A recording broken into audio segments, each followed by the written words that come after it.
Hi friends, నేను మీ స్వామి అయ్యప్ప.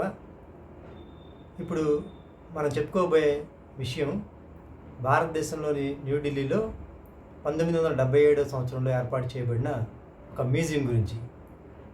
కొద్దిమందికే తెలిసి చాలామందికి తెలియని ఒక మ్యూజియం గురించి మనం మాట్లాడుకుందాం.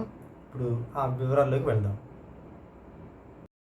రైలు ఔత్సాహికుడు మరియు ఇంజనీరు అయిన యునైటెడ్ కింగ్డమ్కి చెందిన మైకేల్ గ్రాహం సటోవ్ సలహా మేరకు 1962లో మొదటిసారిగా రవాణా మ్యూజియం ప్రతిపాదించబడింది. ఈ ప్రతిపాదన 1970లో ఒక నిర్దిష్ట రూపాన్ని సంతరించుకుంది. 1971 అక్టోబర్ 7న అప్పటి భారత రాష్ట్రపతి శ్రీ వివి గిరి ద్వారా న్యూఢిల్లీలోని మ్యూజియం యొక్క ప్రస్తుత ప్రదేశంలో పునాది రాయి వేయబడింది. 1977 ఫిబ్రవరి 1న 11 ఎకరాల విస్తీర్ణంలో భారతదేశ రాజధాని న్యూఢిల్లీలోని చాణక్యపురిలో రైలు రవాణా చరిత్రను ఏర్పాటు చేయబడిందే నేషనల్ రైల్ మ్యూజియం. ఇండోర్ గ్యాలరీలో అష్టభుజి భవనం ఉంది, అంటే ఆక్టాగాన్ షేప్లో.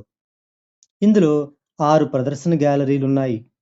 అంతేకాకుండా పెద్ద బహిరంగ రైల్వే యార్డు వాతావరణాన్ని కూడా ఏర్పాటు చేయడం జరిగింది. ఈ మ్యూజియాన్ని 1977లో ప్రజా రవాణా శాఖ మంత్రి శ్రీ కమలాపతి త్రిపాఠి రైలు రవాణా మ్యూజియంగా ప్రారంభించారు.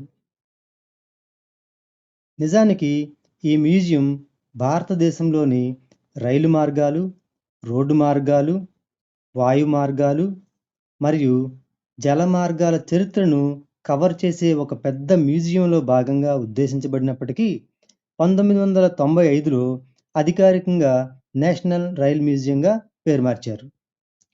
ఈ మ్యూజియంలో ప్రజలకు ఉన్న సౌకర్యాలు 200 మంది కూర్చునే సామర్థ్యంతో అత్యాధునిక ఆడిటోరియం ఉంది. 20 నుంచి 25 మంది కూర్చునే సామర్థ్యంతో ఏసీ కాన్ఫరెన్స్ హాల్ ఉంది. ఇంకా మ్యూజియంలో ది రైల్స్ అనే రెస్టారెంట్ కూడా ఉంది. ఈ రెస్టారెంట్ లోపలి వాతావరణం భారతీయ రైల్వేల ఏర్పాటును తెలియజేస్తుంది. గ్వాలియర్ మహారాజా పేరు మీద ఒక వెండి మోడల్ రైలు ఉంది. అది డైనింగ్ టేబుల్ వెంట నడుస్తూ అతిథులకు ఆహారం అందిస్తుంది. రెస్టారెంట్ చుట్టూ స్టీమ్ లోకోమోటివ్ చగ్ను ఏర్పాటు చేయడం మరియు దేశంలోని చారిత్రాత్మక స్టేషన్ల పేరుతో ఉన్న టేబుల్ల వద్ద ఆహారాన్ని అందించడం ద్వారా ఈ రెస్టారెంటు రైల్వే చరిత్రని మరియు గొప్పతనాన్ని అందరికీ తెలియజేస్తుంది.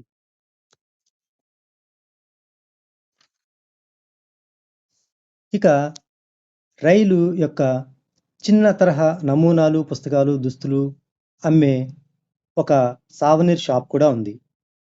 ఇక అక్కడ ఉన్న రైలు మోడల్స్ విషయానికి వస్తే పాతకాలం రైలు ఇంజిన్లతో పాటు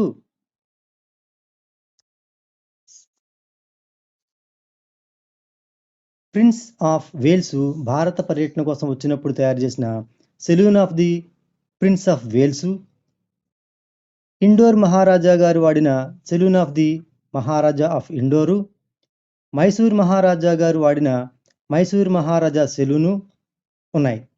దీనిని టేకు, బంగారం, దంతాలు మరియు ఇతర వస్తువులను ఉపయోగించి తయారు చేయడం జరిగింది. ఇంకా పాటియాలా స్టేట్ మోనోరైల్స్, ప్రపంచంలోని అత్యంత పురాతనమైన స్టీమ్ లోకోమోటివ్ ఫెయిరీ క్వీను, ఇంకా 1914లో గ్రేటర్ మాంచెస్టర్లోని సల్ఫోర్డ్కు చెందిన జాన్ మోరిస్ అండ్ సన్స్ లిమిటెడ్లోని అగ్నిమాపక ఇంజనీర్లు తయారు చేసిన ఫైర్ ఇంజిన్ కూడా ఉంది. ఇది ఇప్పటికీ పూర్తి వర్కింగ్ కండిషన్లో ఉంది. ఇది గాలి నింపిన టైర్లను ఉపయోగించేలా మార్చబడింది. ఇంకా భారతదేశంలోని మొదటి తరం ఎలక్ట్రిక్ లోకోమోటివ్లలో ఒకటైన గ్రేటర్ ఇండియన్ పెనిన్సులర్ రైలు కూడా ఉంది. ఇంకా 1930లో యూకే సరఫరా చేసిన లోకోమోటివ్స్ కూడా ఉన్నాయి. గతంలో వినియోగించిన రైలు ఇంజిన్లను మనం చూస్తే అప్పట్లో రైలు ఇంజిన్లు ఇంత భారీగా ఉండేవా అని మనకు ఆశ్చర్యం కలగక మానదు. ఇక్కడ ప్రస్తుతం చాలామంది ఫోటోషూట్లు, ప్రీ వెడ్డింగ్ షూట్లు చేస్తూ బ్యాక్గ్రౌండ్లో పురాతన రైళ్లను చూపిస్తూ కొత్త అర్థాన్ని మరియు వాటికి మరింత శోభను తీసుకొస్తున్నారు. ఈ 11 ఎకరాలలో నడిచి తిరగలేని వారి కోసం ఒక టాయ్ ట్రైన్ కూడా అందుబాటులో ఉంది మరియు ప్రస్తుతం అది వినియోగంలో కూడా ఉంది. అందులో కూర్చుని తిరుగుతూ రైలు నమూనాలను ఈ 11 ఎకరాల మ్యూజియంను చూడొచ్చు. ఇది సోమవారాలు మరియు జాతీయ సెలవులు మినహా మంగళవారం నుండి శుక్రవారం వరకు తెరిచి ఉంటుంది.